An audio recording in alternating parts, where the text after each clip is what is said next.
Adaptasi di lingkungan kerja baru adalah sebuah proses psikologis dan sosial yang kritis. Hal ini bukan hanya tentang mengenal tugas baru, tetapi tentang navigasi yang kompleks antara individu, identitas, dan budaya organisasi. Proses ini menentukan apakah seseorang akan berkembang, stagnan, atau bahkan menarik diri. Dalam situasi ini, kita akan mengamati 4 tantangan utama adaptasi kerja yang dialami oleh setiap profesional baru, yaitu role clarity versus role ambiguity, socialization process, role conflict, dan pemilihan coping strategi.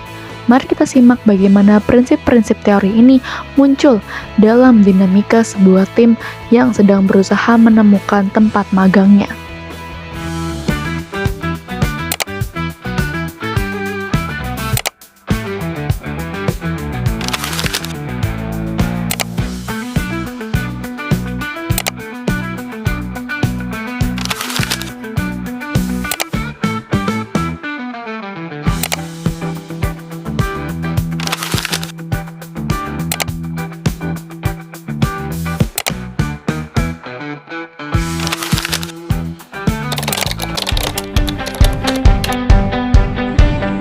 Oke teman-teman, jadi kan ini bakalan menjadi hari pertama kita magang kan, dan pasti beda banget dong sama budaya kampus.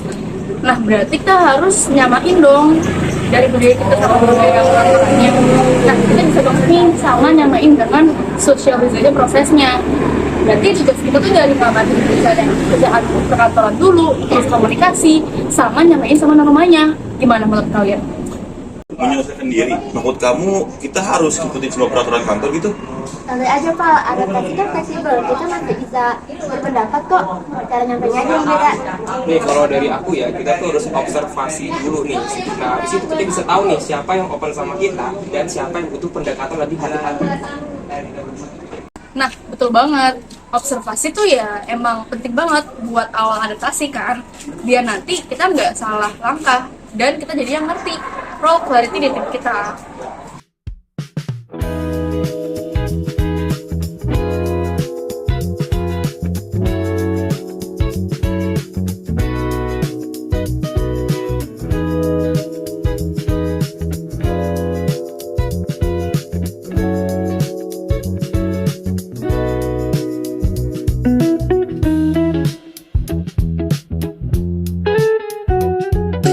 Oke, kita sekarang bakalan bagi-bagi tugasnya ya sebagai kelompok magang ya kan.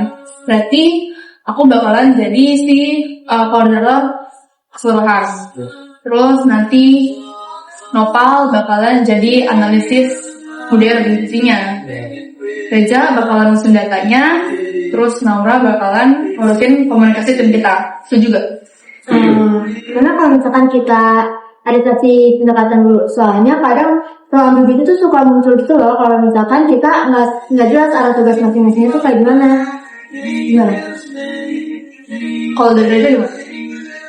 Iya, kalau misalnya kita langsung bagi tugas antar tim dulu, nanti kita bisa beda arah dan bisa saling salah paham gitu loh. Gimana kalau misalkan kita diskusin dulu nih, masing-masing dari kita mau apa? Nah sekarang kalau gue mungkin yang pertama itu bakal contoh pola kerja mereka seperti apa untuk mengetahui siapa yang best respon, siapa yang nyantai banget. Jadi pada akhirnya analisis data yang kita dapat itu lebih realistis dan terstruktur. Boleh banget gitu. Oke, berarti fleksibel tapi tetap ada tujuannya. Karena kan ya ini nanti bagian dari socialization prosesnya kan. Kita belajar sambil ngebaca dan ngerti. Nah, dari Reza gimana? Oke, ini bakal gue catat aja kali ya pembahasan kita tadi.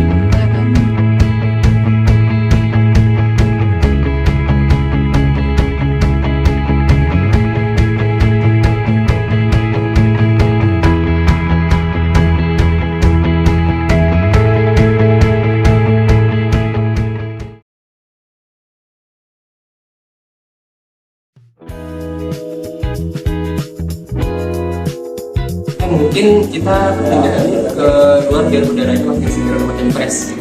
Gimana? Ayo, langsung aja. Yuk.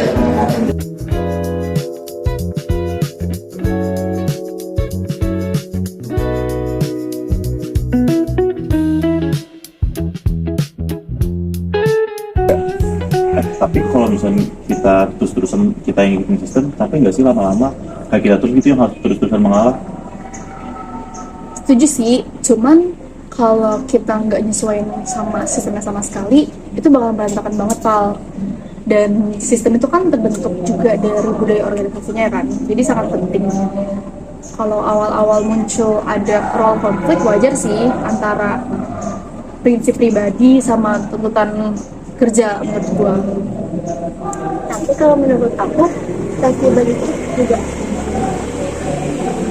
juga nggak apa-apa sih, karena kan yang penting kita bisa beradaptasi, tapi secara khusus aja yang sekarang. Kalau dari kacamata aku nih, kita nih kayak coping strategi. Jadi bisa pilih dari problem sampai fokus copingnya itu sendiri. Contohnya gini, kayak menyelesaikan masalah sembari menjaga hubungan tim. Atau yang bisa dibilang tuh emotion coping. Contohnya juga kayak kalian lagi banyak masalah nih, tapi nggak tahu apa-apa caranya gimana ya untuk mengatasi situasi itu. Ya berarti kita mengubah cara kerja kita ya, bukan mengubah ide kita gitu loh. Iya, persis sih, karena adaptif yang efektif tuh bukan kehilangan prinsip pribadi kita, tapi kita yang nyesuaiin perilakunya sama lingkungan supaya nih kerja tim kita nih buat magang nggak sia-sia, jadi dia lancaran.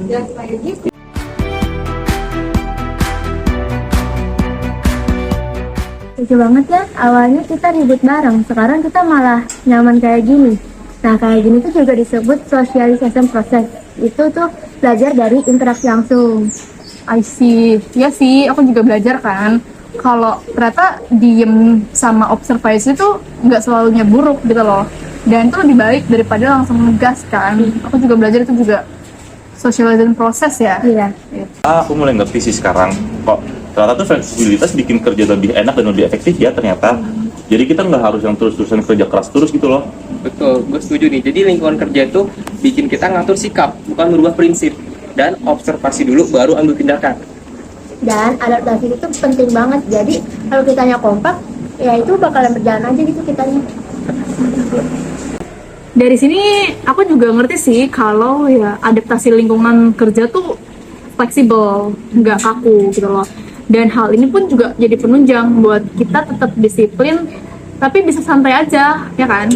Terus komunikasi yang santai juga bikin kita lebih solid gak sih? Iya sih, di sini aku juga belajar kalau misalnya ternyata kita bisa menyesuaikan diri tanpa perlu kehilangan prinsip gitu loh. Jadi bisa terus adaptif tanpa terpatokan pada sesuatu hal baru gitu loh. Nah, setuju banget nih. Dan observasi dulu sebelum bertindak itu adalah sebuah kunci untuk adaptasi yang efektif. Dan lingkungan kerja itu adalah proses untuk kita belajar bareng, berkembang bareng, bukan hanya sekedar kompetisi siapa yang paling hebat. Dari situasi ini, kita dapat menyimpulkan beberapa prinsip kunci adaptasi lingkungan kerja.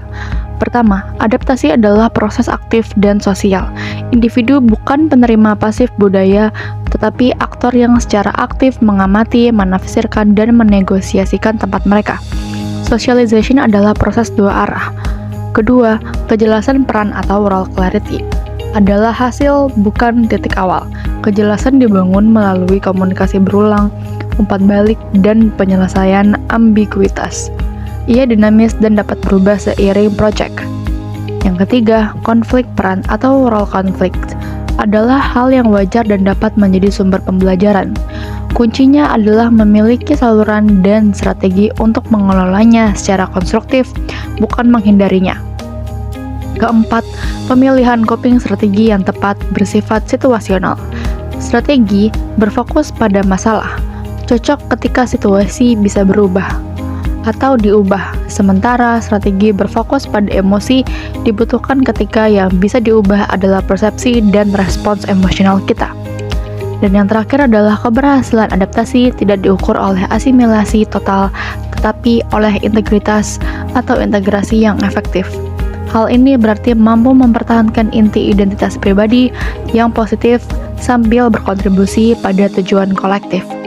Adaptasi yang sukses menciptakan lingkungan di mana individu merasa dipahami, perannya dihargai, dan konfliknya dikelola dengan baik. Hal ini adalah dasar bagi tim yang tidak hanya produktif, tetapi juga tangguh dan inovatif.